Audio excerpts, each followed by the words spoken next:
നമസ്കാരം. മൂന്നാം കണ്ണ് ന്യൂസിലേക്ക് സ്വാഗതം. കാസർഗോഡ് നിന്ന് ബോവിക്കാനം വഴി കുറ്റിക്കോൽ പടുപ്പ് ഭാഗത്തേക്ക് കാറിൽ പോകുന്നതിനിടയിൽ പുലിയെ കണ്ട വിവരം സോഷ്യൽ മീഡിയയിൽ പ്രചരിപ്പിച്ച 4 യുവാക്കൾ ഇപ്പോൾ പുലിവാലി പിടിച്ച അവസ്ഥയിലാണ്. ഷാഫി സുഹരി പടുപ്പ്, മുസ്തഫ മാണിമൂല, MC ഫൈസൽ ഏണിയാടി, AB ഉസ്മാൻ എന്നിവരാണ് ജൂൺ 29 രാത്രി ഇരിയണ്ണി കുറത്തിക്കുണ്ടിൽ പുലിയെ കണ്ടത്. ഇവർ വിവരം കാനത്തൂരിലെ വ്യാപാരികളെ അറിയിക്കുകയും പൊതുജനങ്ങളുടെ ശ്രദ്ധയിലേക്കായി വാട്സാപ്പ് വഴി അറിയിപ്പ് കൊടുക്കുകയും ചെയ്തിരുന്നു.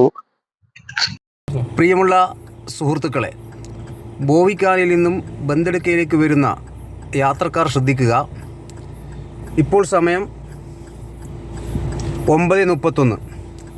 പയർപ്പള്ളത്തിൻ്റെയും അതുപോലെ ഇരിയണ്ണിയുടെയും ഇടയിൽ പുലി റോഡിൻ്റെ കുറുകെ നടന്നു പോകുന്നതായി ഞങ്ങളുടെ ശ്രദ്ധയിൽപ്പെട്ടിട്ടുണ്ട്. എല്ലാ ആളുകളും ശ്രദ്ധിക്കുക.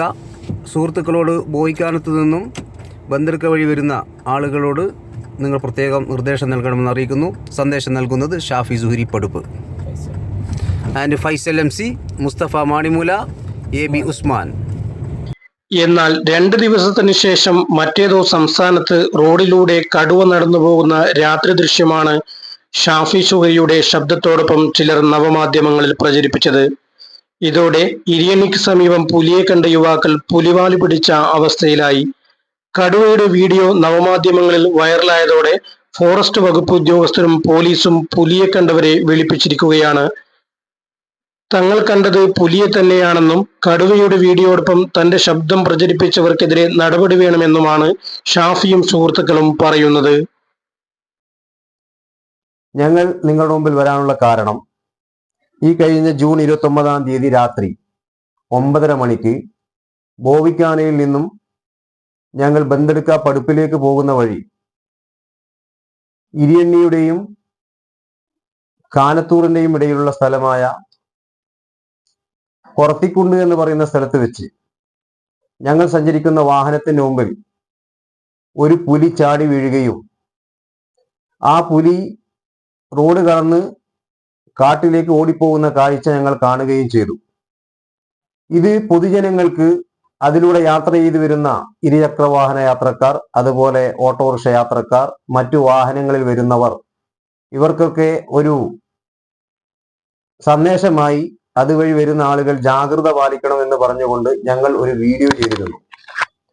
ആ വീഡിയോ എല്ലാ വാട്സപ്പ് ഗ്രൂപ്പുകളിലും സ്പ്രെഡാവുകയും ആ വാർത്ത ജനങ്ങളിലേക്ക് എത്തുകയും ചെയ്തു. അതിനുശേഷം 2 ദിവസം മുമ്പ് ഞങ്ങളുടെ വോയിസ് വെച്ച് വേറെ ഏതോ സ്ഥലത്ത് ഉള്ള ഒരു കടുവയുടെ ഫോട്ടോയും വീഡിയോയും വെച്ചുകൊണ്ട് വ്യാപകമായി ജനങ്ങളുടെ മുന്നിൽ ഭീതി പരത്തുന്ന രൂപത്തിൽ വീഡിയോ മെസ്സേജ് ഇങ്ങനെ പാസ്സായിക്കൊണ്ടിരിക്കുകയാണ്. ഈ അവസരത്തിൽ ഞങ്ങൾക്ക് പറയാനുള്ളത്, ഞങ്ങളിട്ട വീഡിയോയും ഇപ്പോൾ നിങ്ങളുടെ വോയിസിന് മുകളിൽ വരുന്ന വീഡിയോയും തമ്മിൽ അജഗജാന്തരം വ്യത്യാസമുണ്ട്. അത് ഫേക്ക് വീഡിയോ ആണ്. ആ വീഡിയോയിൽ എന്റെ മാന്യ സഹോദരങ്ങൾ ആ വീഡിയോ കണ്ട് ഭീതിപ്പെടരുത് എന്ന് ഈ സമയത്ത് ഞങ്ങൾ നിങ്ങളെ അറിയിക്കുകയാണ്. ഞങ്ങളുടെ ഒറിജിനൽ വീഡിയോയും വോയിസും എല്ലാ ഗ്രൂപ്പുകളിലും ഷെയർ ചെയ്തതാണ്. അതാണ് ഒറിജിനൽ. പയർപ്പള്ളം എന്ന് പറയുന്ന ബോർഡ് വെച്ചുകൊണ്ടുള്ള വീഡിയോ ആണ് ഒറിജിനൽ ആയിട്ട് വന്നിരിക്കുന്ന വീഡിയോ. അല്ലാതെ ഞങ്ങളുടെ വോയിസിന് മുന്നിൽ കാണുന്ന കടുവയുടെ വീഡിയോ ആണ് പ്രചരിച്ചു കൊണ്ടിരിക്കുന്നത്. അത് തികച്ചും ഫേക്കാണ്. അങ്ങനെ ഫേക്കായി വാർത്ത കൊടുത്ത വീഡിയോ സൃഷ്ടിക്കുകയും ഞങ്ങളുടെ വോയിസ് ഉപയോഗിക്കുകയും ചെയ്ത ആളുകൾക്കെതിരെ ശക്തമായ നടപടികൾ സ്വീകരിക്കണമെന്ന് ആവശ്യപ്പെട്ടുകൊണ്ട് ഞങ്ങൾ സൈബർ സെല്ലിലും അതുപോലെ തന്നെ കാസർഗോഡ് DYSPക്കും ഞങ്ങൾ പരാതി നൽകിയിരിക്കുകയാണ്. ഇത്തരം തെറ്റായ വാർത്തകളിൽ ജനങ്ങൾ പെട്ടുകൊണ്ട് ഭീതിയുള്ളൊരവസ്ഥയിൽ ഉണ്ടാവാൻ പാടില്ല എന്ന് ഞങ്ങൾ നിങ്ങളെ അറിയിക്കുകയാണ്.